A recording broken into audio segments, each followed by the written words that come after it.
প্রিয় দর্শক শ্রোতাবৃন্দ, আসসালামু আলাইকুম। আশা করছি সকলে ভালো আছেন। স্টক ট্রেড সিক্রেট চ্যানেলের পক্ষ থেকে আপনাদের স্বাগত জানাই। আমি গত 4 দিন যাবত কোনো ভিডিও আপনাদের সামনে উপস্থাপন করিনি। আজকে একটা ভিডিও উপস্থাপন করব আপনাদের সামনে। আশা করছি ভিডিও থেকে অনেক কিছুই আপনারা জানতে পারবেন। যারা ভিডিওটা নতুন দেখবেন আজকে, প্রথমেই আমার চ্যানেলের ভিউয়ার, তাদেরকে অনুরোধ করি যে যদি ভালো লাগে তাহলে অবশ্যই ভিডিওতে লাইক দিতে পারেন, শেয়ার করতে পারেন এবং নতুন ভিডিও সবার আগে পেতে চাইলে চ্যানেলটা সাবস্ক্রাইব করতে পারেন। আমি আজকে মূলত ইন্ডেক্স নিয়ে আলোচনা করব এবং গত 365 দিন অর্থাৎ এক বছরের মধ্যে যে স্টকগুলি লো প্রাইসে আছে ইন্ডেক্সের মতো, সেই স্টকগুলির তালিকা আমি আপনাদেরকে দেখাবো এবং সেখান থেকে দুই একটা স্টক সম্বন্ধে আলোচনা করতে পারি। তবে যেহেতু প্রাইস প্রেডিকশন করা যাবে না এখন, সেহেতু প্রাইস প্রেডিকশনটা করা হবে না।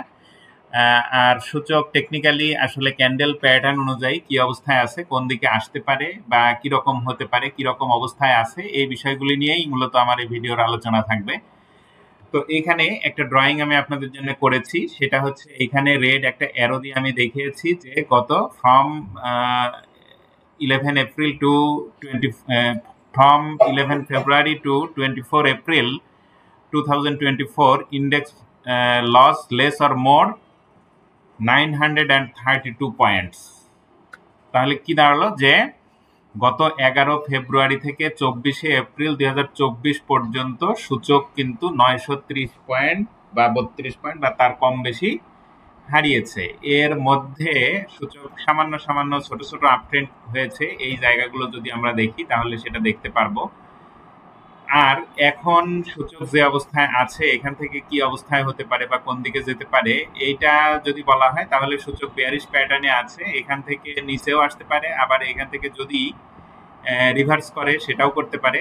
মানে এটাই হবে বা এটাই হবে না, এরকম ভাবে স্টক মার্কেটে কোনোটাই ওইভাবে বলা যাবে না, কারণ অ্যানালাইসিস 80-70-80% ক্ষেত্রে ঠিক হয় এবং 20% ক্ষেত্রে ঠিক হয় না। এটাই যারা অ্যানালাইসিস করে তারা জানেন, কিন্তু যারা অ্যানালাইসিস জানেন না বা এ বিষয়ে কোনো ক্যান্ডেল সম্পর্কেও ধারণা নাই, তারা বলেন যে এই মার্কেটে অ্যানালাইসিস দিয়ে আসলে কিছু হয় না।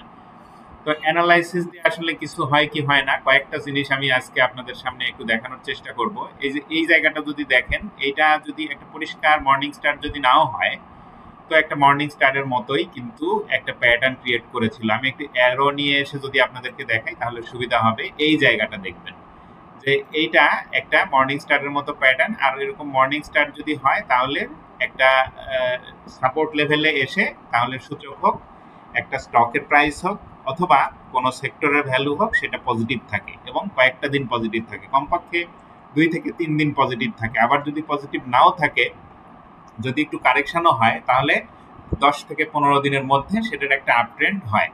এরকমই দেখা যায়, সেটাও আমি আপনাদেরকে একটু দেখানোর চেষ্টা করব। এখানে যদি আপনারা খেয়াল করেন তাহলে দেখেন যে এখানে একটা মর্নিং স্টার ক্রিয়েট করে এখানে বেশ কিছুদিন সূচক পজিটিভ ছিল। তারপরে এইখান থেকে যখন ডাউন ট্রেন্ডে আসলো, এই ডাউন ট্রেন্ডের মধ্যে কিন্তু ছোট ছোট আপট্রেন্ড হয়েছে। এই জায়গায় টুইজার বটম ক্রিয়েট করেছে, এই জায়গায় আবার টুইজার টপ ক্রিয়েট করেছে। টুইজার বটম ক্রিয়েট করলে পজিটিভ থাকে, টুইজার টপ ক্রিয়েট করলে আবার নেগেটিভ থাকে। তাহলে এখানে পজিটিভ ছিল, এখানে নেগেটিভ ছিল, এভাবেই কিন্তু সূচক আসছিল।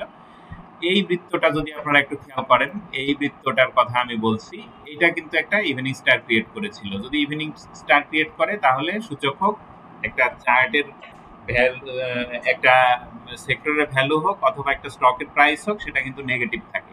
তাহলে এইখানে যেহেতু ইভিনিং স্টার ক্রিয়েট করেছে, তারপরে কিন্তু নেগেটিভ হয়ে এইখানে এসেছিল। তারপরে যদি আরো খেয়াল করেন, এই বৃত্তটার ভিতরে 3 দিনের ক্যান্ডেল দিয়ে এখানে কিন্তু একটা মর্নিং স্টারের মতো প্যাটার্ন ক্রিয়েট করেছে। যদি এরকম হয় তাহলে পজিটিভ থাকে, তাহলে এখানে কিন্তু পজিটিভ।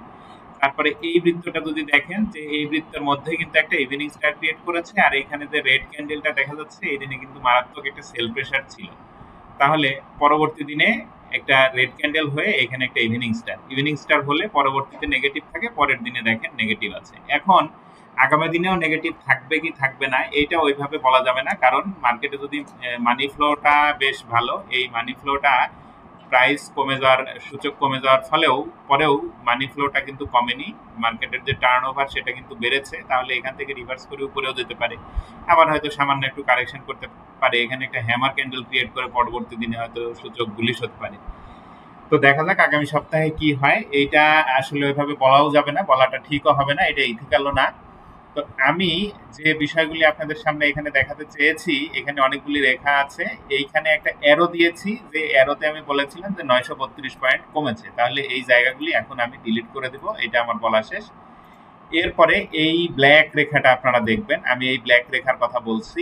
এই ব্ল্যাক রেখাটা দেখিয়েছি কি কারণে, যে মার্কেটের যে ট্রেন্ড এই 6450 থেকে মার্কেটের যে ডাউন ট্রেন্ড আমরা দেখেছি এবং এটা 5522 এসে পজিটিভ হয়েছে, এটা কিন্তু এই যে ট্রেন্ড, এই ট্রেন্ড লাইন, এই রেখাটাকে কখনোই ব্রেকআউট করতে পারেনি মার্কেট।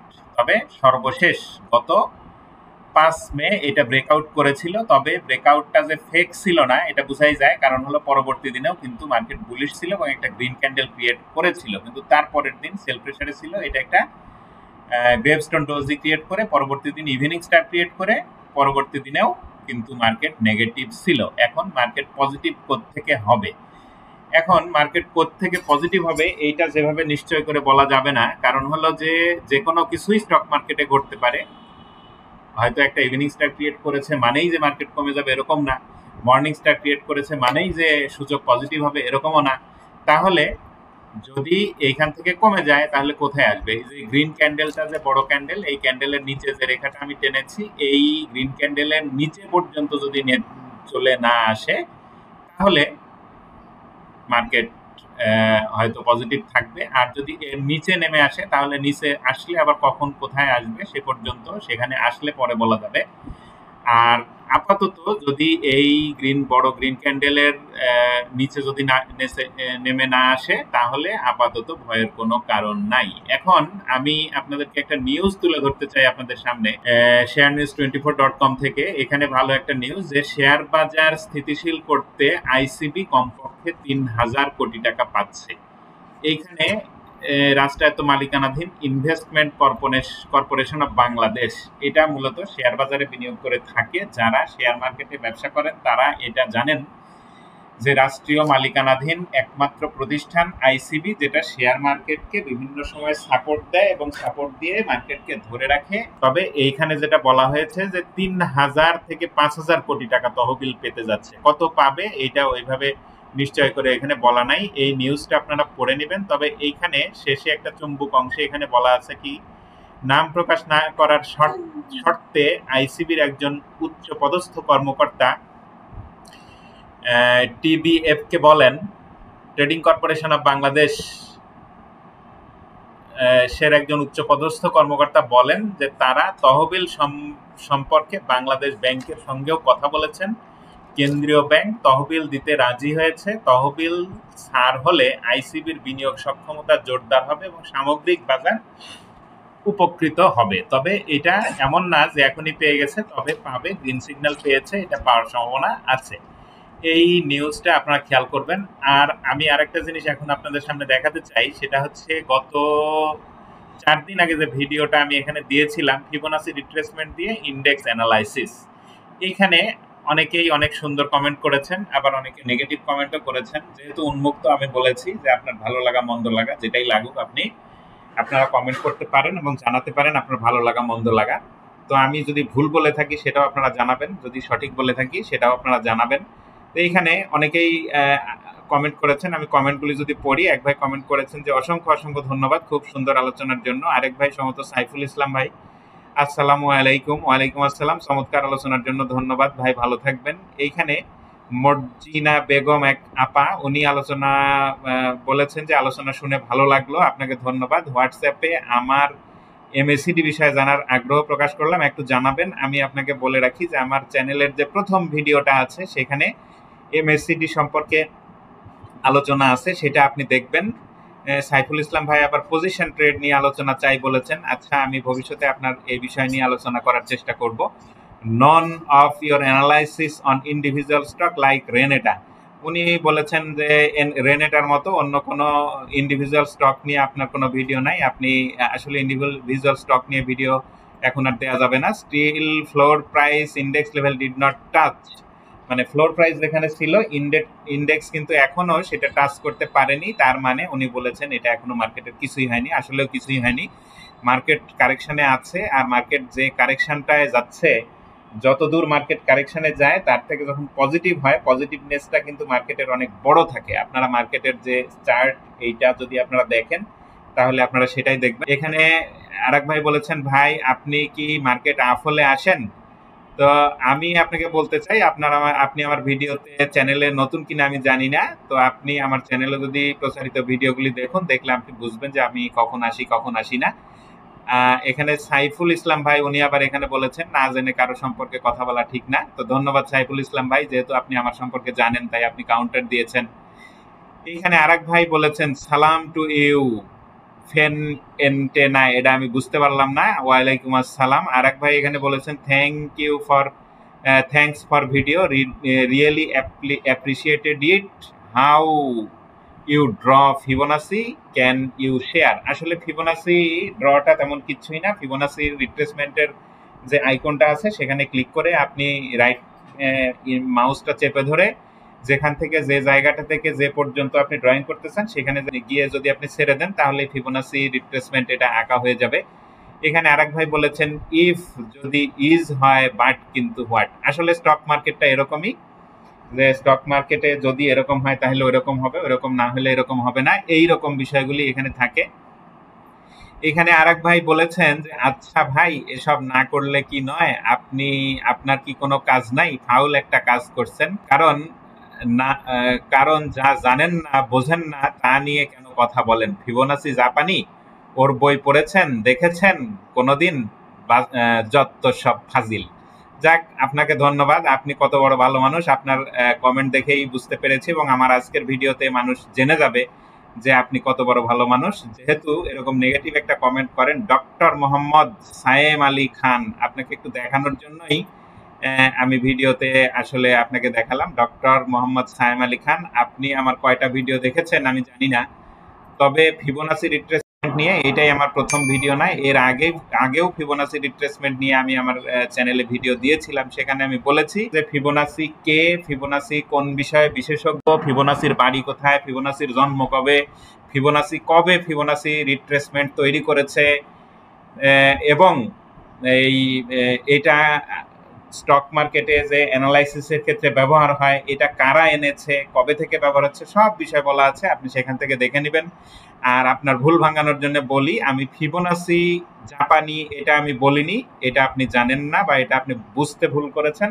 আমি বলেছিলাম যে ক্যান্ডেল স্টিক, এই যে ক্যান্ডেল স্টিক গুলা তৈরি করা হয়েছে জাপানিদের আবিষ্কার, এটা জাপানিরা এটা তৈরি করেছে এবং এটাকে পশ্চিমারা মডিফাই করেছে এবং এটা সারা বিশ্বের মার্কেট অ্যানালাইসিসের ক্ষেত্রে ফরেক্স মার্কেট কন আর গোল্ড মার্কেটই বলেন আর এই স্টক মার্কেটই বলেন আর এ ধরনের যে ইন্ডিকেটর গুলো দিয়ে যে মার্কেট নিয়ন্ত্রণ করা হয় বা যে মার্কেটের আপ ট্রেন্ড ডাউন ট্রেন্ড দেখানো হয় বা তাদের যে টার্নওভার ক্যালকুলেশন করা হয়, সেই মার্কেটের ক্ষেত্রে এই অ্যানালাইসিস গুলা এই রকমই হয়। এইটা বোঝানোর ক্ষেত্রে আমি বলেছিলাম, আপনি ভুল বুঝেছেন, আপনি ডক্টর মানুষ, এ ধরনের মন্তব্য আপনার কাছ থেকে আমি আশা করিনি। তবে আপনি যদি সেখানে ভুল স্বীকার করেন তাহলে আমি খুশি হব, অথবা আপনার কমেন্টটা যদি আপনি ডিলিট করে দেন তাহলে আমি খুশি হব।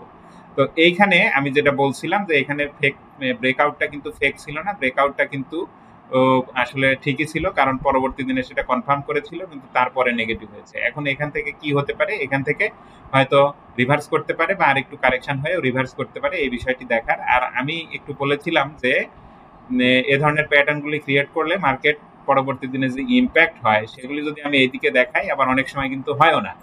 এখন অনেক সময় যে হয় না, আমি যদি এখানে 5 বছরের চার্টে যাই তাহলে আমি আপনাদেরকে একটু দেখাতে পারবো যে মর্নিং স্টার ক্রিয়েট করেছে বা ইভিনিং স্টার ক্রিয়েট করেছে, করে কিন্তু মার্কেট পজিটিভ হয়নি।